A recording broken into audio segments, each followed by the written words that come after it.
Bom, vamos lá, porque o Paulo Brax falou em entrevista coletiva, achei que foi esclarecedor em vários pontos, ele não correu das respostas, assumiu erros, mas eu vou por tópicos e já vou passando para você, tá, Edmundo? Eu coloquei alguns aqui separados, e você que está no chat, pode ir mandando pergunta, de repente se eu esquecer alguma, mas tem bastante tópico que eu separei aqui, que eu acho que são os mais importantes, tá? Que aí, pro primeiro tópico, foi quando ele falou sobre o camisa 10, Edmundo. Ele falou que o problema foi que na janela, né, que abriu, eles miraram muito alto no camisa 10. E aí, alto, eu já vou até falar para vocês aqui, tem até uma matéria no Globo.com e até vendo algumas conversas aí que teve que a gente sabe. Franco Fagundes, o Isco, né? O Felipe Coutinho foi sim consultado, Igor Coronado também foi. E também falam do argentino do Papo Gomes, né? Ele fala que mirou muito alto no 10, acabou perdendo tempo e não conseguiu nenhum, Edmundo. E aí, o que você acha, cara? Você acha que plausível essa parte aí ou não é uma desculpa tão plausível assim? Não, eu acho que depende muito do número de jogadores que ele mirou, né? Porque eu acho que quando você tem foco, você negocia, você barganha, puxa daqui, puxa de lá, acaba chegando num denominador comum. Enfim, a informação que eu tenho tem muito a ver com isso também, entendeu? Eu vou dizer o nome do santo daqui a pouco, tá? Porque eu quero que esteja que tenha mais gente aqui. O que eu ouvi, o que me disseram, e isso a fonte é muito forte, muito forte, me disse que é o seguinte, que o primeiro objetivo da 777 era trazer um estrangeiro. Quando eles disseram que não iam ficar mais com o Jorginho, o ponto principal era a chegada de um estrangeiro.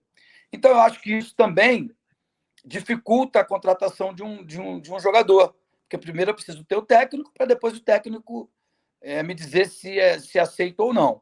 Embora eu entenda que um gigante como o Vasco da Gama, o treinador ele não tem que se meter em contratações, ele tem que treinar o time.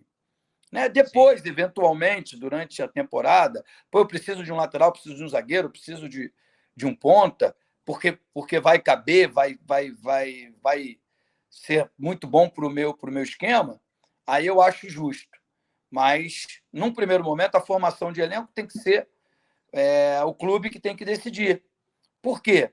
Porque o técnico sai depois de algumas rodadas, como está acontecendo, né? São 8 rodadas, e imagino que a pressão seja grande para que eles tirem o Barbieri.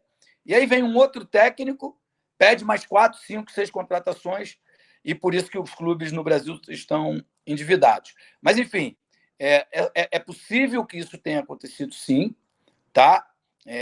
Mas eu gostaria que ele tivesse sido mais específico, sabe? A gente queria muito, como foi no Vojvoda, a gente queria muito trazer o Vojvoda, e ele não, decidiu permanecer no Fortaleza. E aí, quando a gente olhou, o mercado já estava com todos os clubes com seus técnicos, e o plano B foi trazer o Maurício Barbieri. Eu estou só fazendo uma analogia em relação ao técnico, porque a gente até entendeu. E eu gosto da figura do Maurício Barbieri. Dizem que o trabalho dele é muito bom, eu não acompanho, mas dizem que é muito bom. Agora, os resultados são muito ruins. E os resultados são ruins muito em função do esquema de jogo, na minha opinião. Mas, enfim, agora não é hora de falar do Barbieri. Eu acho que o Paulo Brax se saiu muito bem nessa resposta a essa pergunta. Então, já que você já falou sobre esse negócio do Barbieri, foi perguntado, né? Falaram para o Barbieri, a pergunta foi: qual é o limite, né, do trabalho do Barbieri? O que vai acontecer? Como funciona? Qual que é o limite? Vai ficar até o meio do campeonato? Se estiver ruim, cai, não cai, de jeito nenhum, etc. Bom, aí eu vou falar, né, o que eu achei da resposta. A resposta dele foi a seguinte: a gente confia no trabalho do Barbieri, ele é o nosso treinador, mas a gente não impõe limite, o futebol é dinâmico, bababá. Cara, assim, como um cara que já conviveu várias vezes com entrevistas de dirigentes, de presidentes de clubes, cara, eu achei que ele deixou em aberto que o Barbieri pode cair, por exemplo, contra o Flamengo. Uma derrota, perde 3-4-0 do Flamengo. Eu acho que o Barbieri cai. Ele não cravou de uma forma que normalmente ele cravava. Que é assim, ó. Não, Barbieri não cai de jeito nenhum. A gente confia no trabalho. Não, ele falou, a gente confia, tal. Ele é muito bem internamente. O torcedor não consegue assistir os treinos, mas ele é muito bom. Os jogadores se cobram, a gente se cobra, o Abel se cobra, blá, blá, blá, blá. Mas eu não senti, Edmundo, isso aí é uma coisa mais pessoal minha, assistindo. Que ele pegou e falou, Barbieri não cai mesmo. Se ele tivesse essa convicção, ele falava, não cai mesmo se perder do Flamengo. Ele não falou, ele falou, não é um limite, futebol é muito dinâmico, etc. Eu senti isso, pelo menos. Ele falando dessa forma, Edmundo, não cravando tanto. Deixe um pouco em aberto aí para, de repente, contra o Flamengo, dependendo do resultado, ele não continuar no cargo? A torcida é que o Barbieri continue, né? Porque tomara que ele ganhe do Flamengo e essa má fase passe. Pelo amor de Deus. O Paulo Brax é um homem do futebol. Ele sabe que é muito dinâmico o futebol, o entra e sai de técnicos no Brasil inteiro.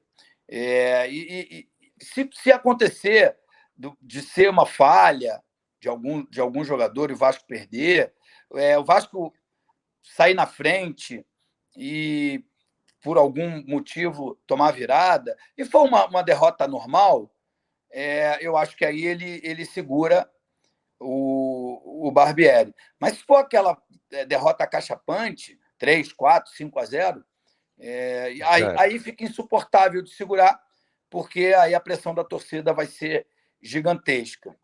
Né? E acho que passa muito, minha modesta opinião, pelo jogo de amanhã, pela decisão no Fla-Flu de amanhã. E eu não sei qual seria o melhor resultado para o Vasco. Não sei se é o Flamengo sendo eliminado, e que com certeza iria se instaurar uma crise na Gávea, literalmente, ou se o Flamengo classificar. Se é melhor o Flamengo classificar, e aí ele tira um pouco o pé do Campeonato Brasileiro, vai com o time reserva, já que na semana que vem ele também tem uma outra decisão, só que dessa vez pela Libertadores da América.